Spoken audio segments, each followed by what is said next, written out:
Queridos, a paz do Senhor. Amém.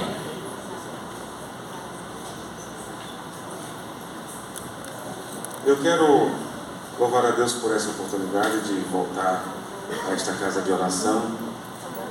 Agradecer ao pastor Oséias por nos convidar mais uma vez. Muito obrigado, pastor Oséias, pelo carinho. Queridos, não é lisonja de pregador, não. Mas eu me sinto muito honrado quando alguém de uma envergadura como a do pastor Oséias, experiente, um pastor regional, acaba demandando um apreço pelo ministério de alguém. Então eu sou muito honrado, me sinto muito grato. Deus em Cristo continue abençoando sua vida, pastor Oséias, lhe dando longevidade. Em nome, quem concorda comigo? Em nome de Jesus, pois a demanda que está sobre seus ombros não é pequena, muito grande. Toma de conta de diversas igrejas, é um pastor regional e precisa de nossas orações. Louvar a Deus pela pastora. Agora eu anotei, pastora Lívia. Anotei. Vamos chamar a senhora de novo de Lia. Aqui. Eu disse o pastor Anderson, ele riu. Pastora Lília, meu amigo pastor Kleber, um amigão, um presente de Deus, que Deus nos deu aqui no Nordeste, precisamente aqui em Pernambuco. Muito obrigado, pastor Kleber, pastora Érica, Deus abençoe. Ao nosso querido pastor Gilvan, pastor Leonildo, nosso querido Nildo, Deus te abençoe, em nome de Jesus, pregador do Evangelho, homem de Deus. E também louvar a Deus pela vida do meu amigo pastor Esteves Jacinto. Ei, quantos anos nós nos conhecemos? E eu estava falando agora com o pastor Jailson, Gilvan, perdão, sobre o talento que ele lhe deu. Poeta, e prega louvando. Deus te abençoe, meu amigo. Louvar a Deus pela vida da minha esposa, né, que ela ama vir à Advec. Na verdade, toda Advec ela quer estar dando. Ela é minha motorista, gente. Digo, vamos comigo. Em nome de Jesus, minha família, eu amo andar com a minha família. E nada tão melhor, tão oportuno de que trazer a minha família para o profetizando sobre as famílias. Amém. Em nome de Jesus. Amém? Eu não quero tomar muito tempo, vou utilizar o tempo, é claro, que nosso querido pastor nos concedeu, e até menos. Eu quero lhes convidar para abrir comigo suas Bíblias, o livro do Gênesis. Este sermão, eu estou construindo ele já há alguns dias. Eu ministrei esse sermão ontem e muito fui impactado, confesso a vocês. Muito fui impactado. E a minha oração, é a segunda vez que eu vou ministrar esse sermão, e a minha oração é que você e a sua família, a nossa família mais uma vez, seja impactada em nome de Jesus. Em nome de Jesus. Livro do Gênesis, capítulo de número 35.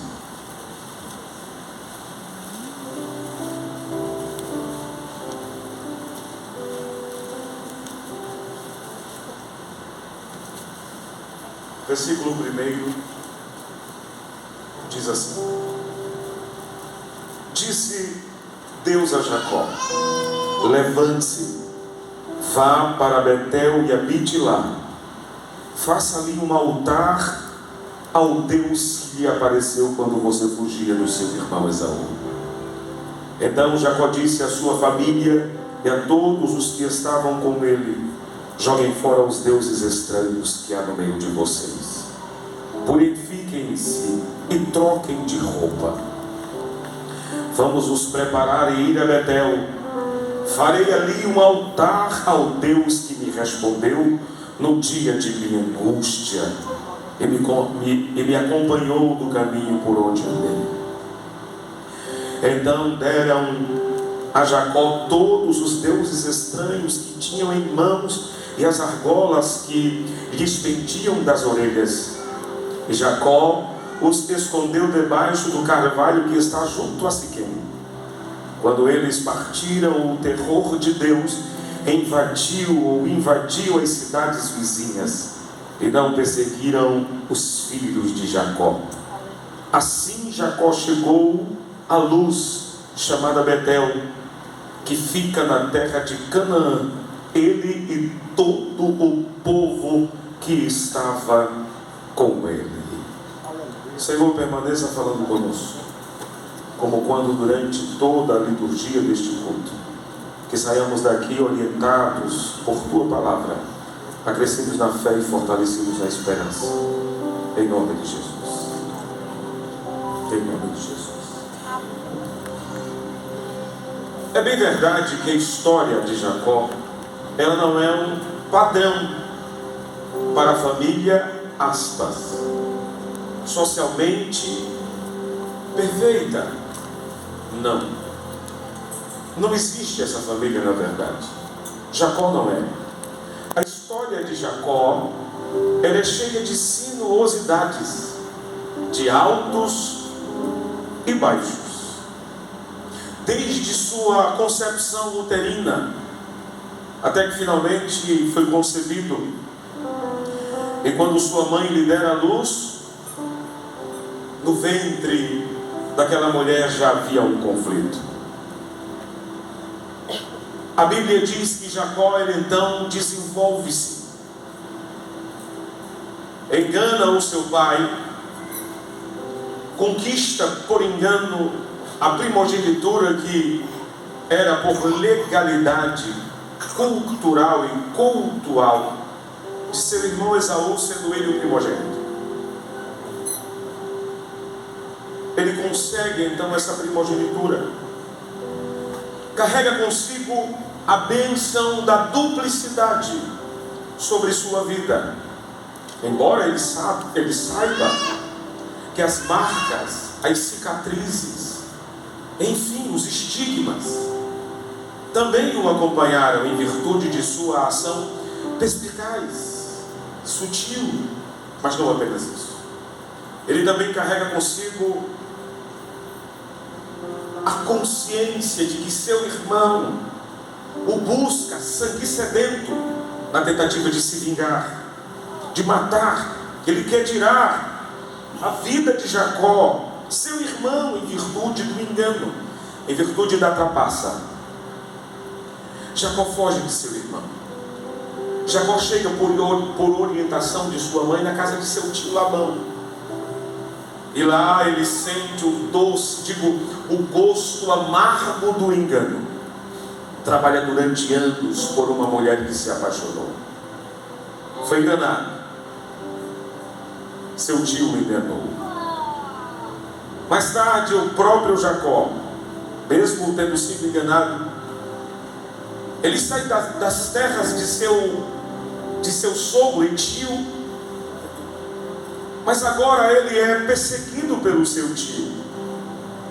O seu tio tenta o alcançar, pois uma de suas esposas havia carregado consigo os balaíns. Até que finalmente ele consegue fazer um acordo com o seu tio. No capítulo de número 28 e no capítulo de número 32, nós temos um paradoxo intenso, gigantesco. O próprio Jacó, eu estou resumindo a introdução para que você entenda, ainda que objetiva, mas você vai entender. Apesar dessa sinuosidade, desses altos e baixos da vida de Jacó, havia uma mão invisível estendida sobre a sua vida. Esta mão que havia então saído lá de Harã, quando Deus havia falado ao seu pai Abraão, ainda Abraão, no capítulo 11 e consequentemente no capítulo 12 de Gênesis, até que finalmente ele sai. Quando ele sai debaixo de uma promessa gigantesca, sem precedentes na história da humanidade. A família de Abraão seria abençoada. E todas as famílias da terra em Abrão, e do fruto profético que sairia de Abrão, é claro, todas as nações seriam abençoadas, dos quais nós hoje estamos aqui figurando entre eles. Somos abençoados com a bênção abraâmica em Cristo Jesus. Aleluia. Apesar de todos esses altos e baixos, de toda a vida dramática de Jacó, ele chega no capítulo de número 32 e é recebido, visitado por anjos. Ele é impactado, e naquele instante a sua fé é alavancada, içada, guindada, pois todos nós precisamos desses momentos, os momentos em que a nossa fé ela é então alavancada em virtude de tanto impacto, de tanta resistência, de tantos dardos inflamados sendo lançados sucessivamente sobre as nossas vidas. Nós precisamos desse lenitivo, nós precisamos desse desafogo, nós precisamos desta graça que nos eleve, dessa graça que nos abrace, que nos console. E foi exatamente isso que Deus fez.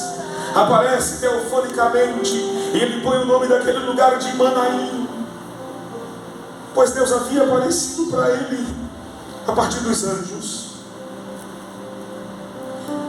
E no versículo de número 22, ainda fugindo de seu irmão, escute, que história dramática, pastor Oséias. Até o capítulo 22, ele está numa descida. Pastor Esteves, ele está despencando. Mas havia uma promessa. Mas quem está em drama, ele não lembra da promessa. É natural. Quem está sendo lançado contra a parede, asfixiado em função das lutas e a ansiedade. Ansiedade é isso, depressão é isso, é asfixia. Acabamos esquecendo, relegando, não por vontade própria, mas nós somos impelidos, compelidos, constrangidos, motivados a isso fazer. Falei no princípio que Jacó não é modelo, mas as histórias, as lições são extraordinárias que podemos aqui então adquirir. Jacó está em baixa, só que Deus aparece para alavancar a fé de Jacó, pois a promessa extraordinária de Deus feita a partir de Abraão permanece sobre a sua vida. Eu vou abrir um parêntese aqui para já profetizar à luz do que está sendo pregado para você e para a sua família. A despeito, em detrimento, apesar de tudo quanto você tem passado e está passando, a promessa de Deus permanece repousando sobre a sua vida, sobre a sua família.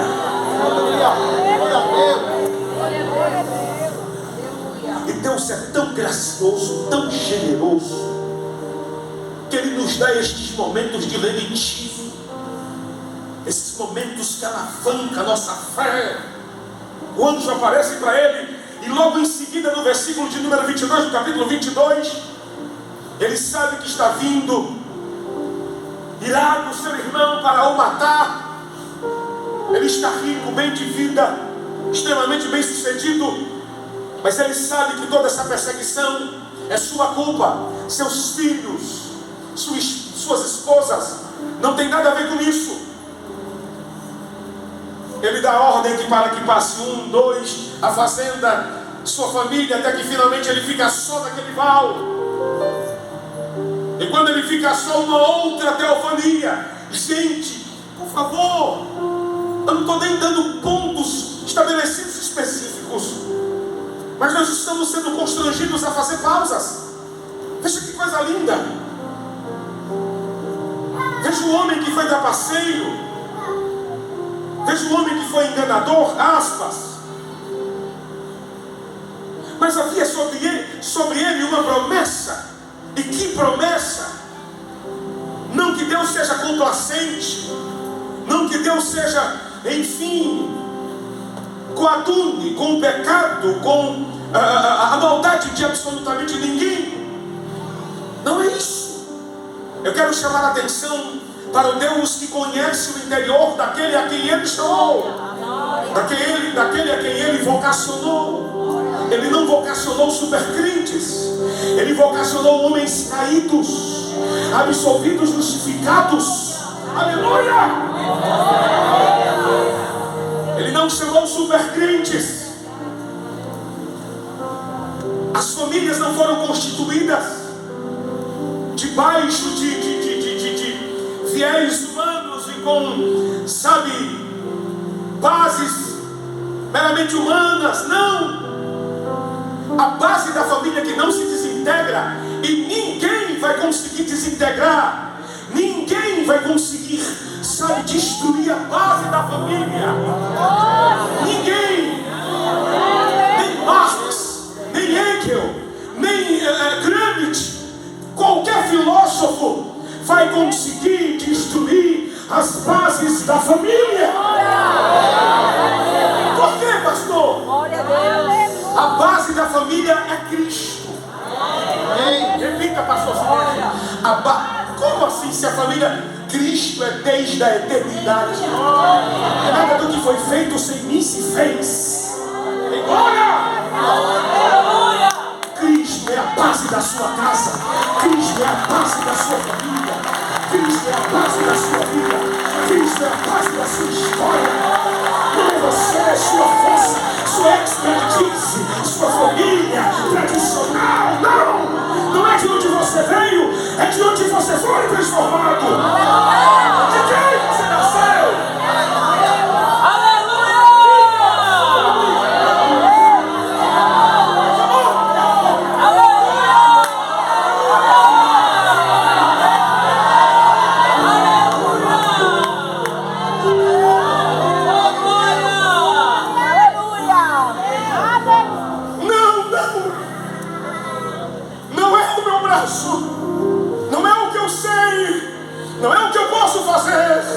Mas é o que Ele pode, o que Ele faz, o que Ele é, o que Ele tem, quem Ele é, sua essência.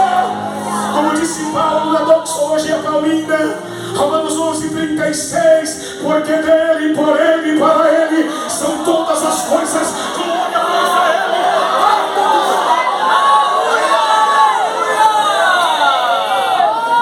Todos nós precisamos desses lampejos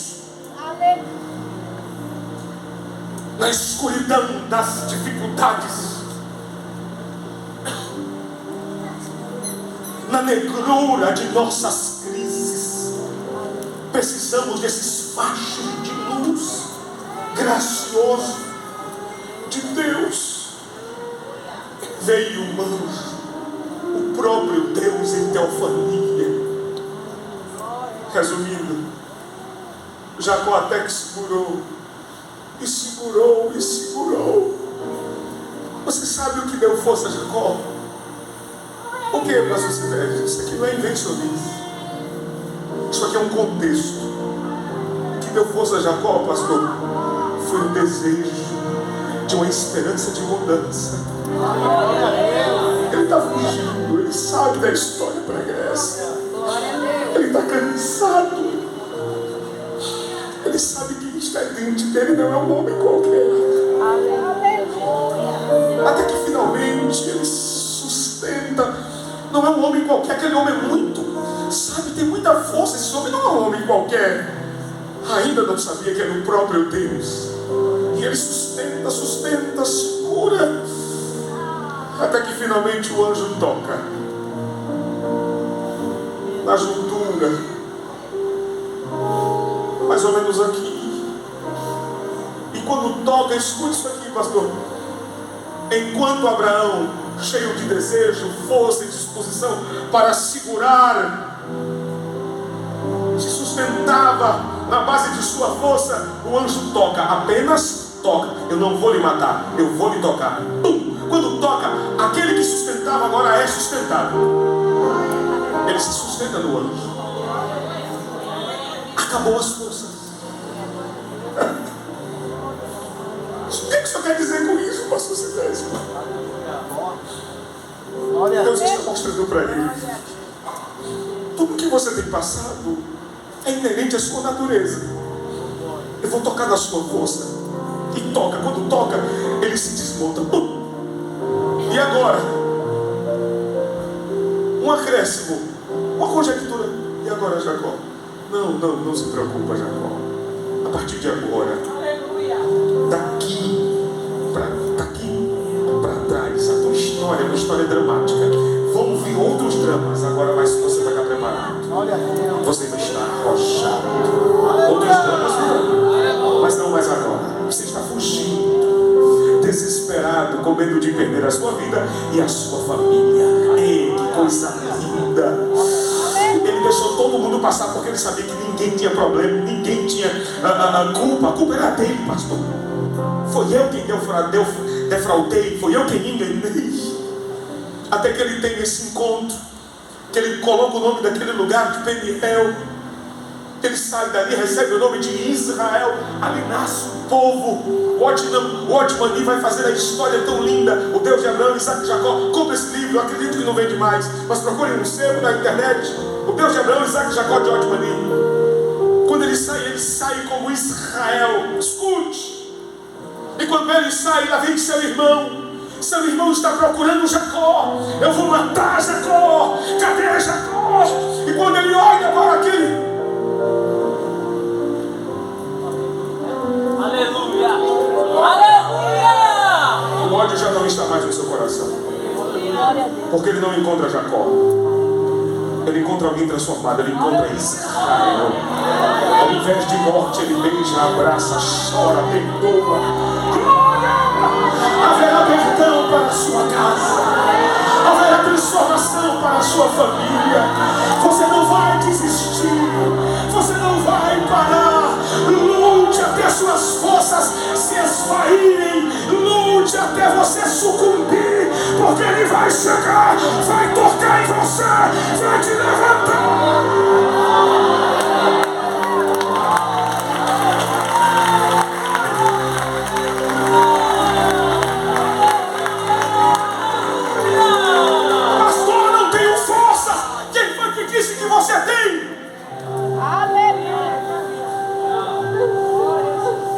Paulo disse: Senhor, tira, não suporto mais. Primeira, não tiro.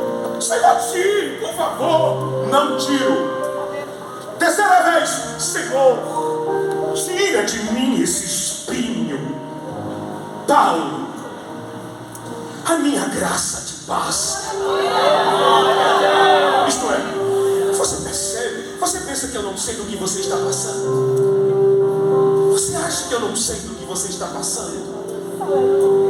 A minha graça lhe basta. O meu poder se aperfeiçoa no reconhecimento de sua fraqueza.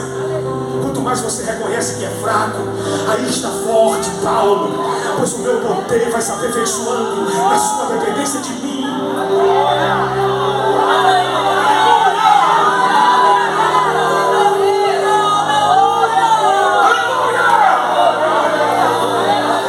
Todos que são soberbos, altivos, todos os que são orgulhosos, eles caem. Mas o pobre de espírito, ele permanece de pé. Não porque ele tem força, mas porque depende de Deus. E o trinco da porta de entrada para a vida de ética no reino é a humildade e a dependência.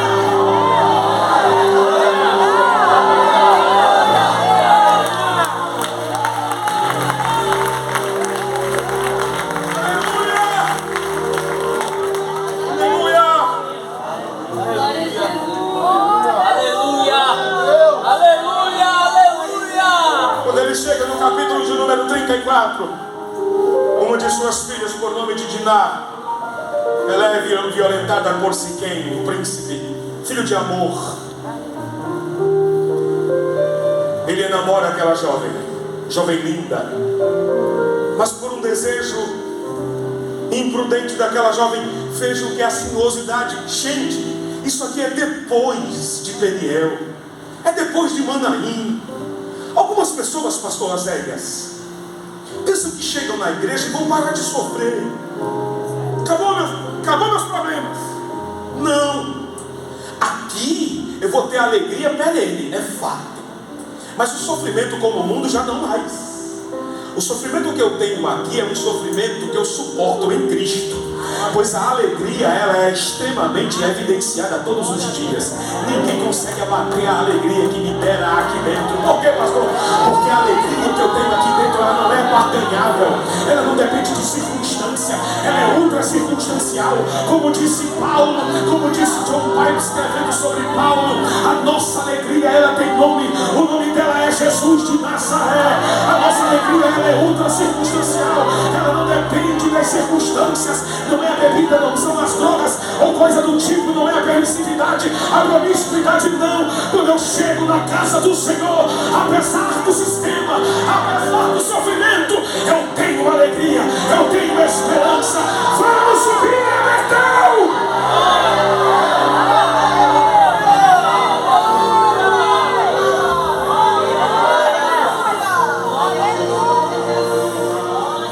Jesus, ele nos advertiu: no mundo tereis presente contínuo. Tenho-vos dito isso, o início do versículo, para que em mim, glória a Deus, João catalogou um dos textos áureos para a igreja na perseverança dos santos. Tenho-vos dito isso para que em mim